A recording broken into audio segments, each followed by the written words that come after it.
And then now we have countless people who are dead.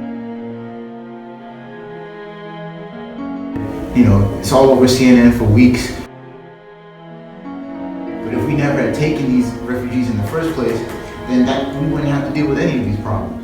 Now, refugees in your own country. That is the life of an African American citizen in America. Brought here on a boat and still in chains to this day, we see no difference in the treatment of our citizens. In New Haven, Connecticut, we live in a cesspool of racial inequity, and its youth are exposed to it on a daily basis.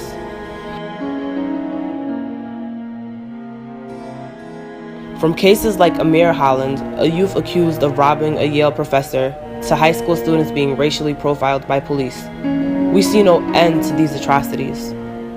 Martin Luther King did tell us to kill violence with peace, but when that saying gets tired, Stokely Carmichael and the Black Panthers told us down with the police. Articles 1, 2, and 7 of the Universal Declaration of Human Rights all state that we are entitled to equality, no matter how different we may be in race, religion, and gender. These rights were published originally in 1948, a time when racial tensions were high in the USA. African Americans had battled inequality for centuries, but during the 50s, the civil rights movement was starting to become effective. Cases such as Brown versus the Board of Education made it one step closer to stomping out Jim Crow. As the masses were eager to follow Dr. Martin Luther King's philosophy of nonviolence, the younger generation were growing restless.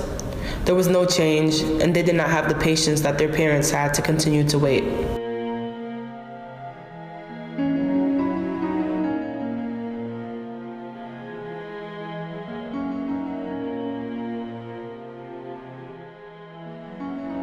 Dr. King's policy was that nonviolence would achieve the gains for black people in the United States. His major assumption was that if you are nonviolent, if you suffer, your opponent will see your suffering and will be moved to change his heart. That's very good. He only made one fallacious assumption. In order for nonviolence to work, your opponent must have a conscience. The United States has none.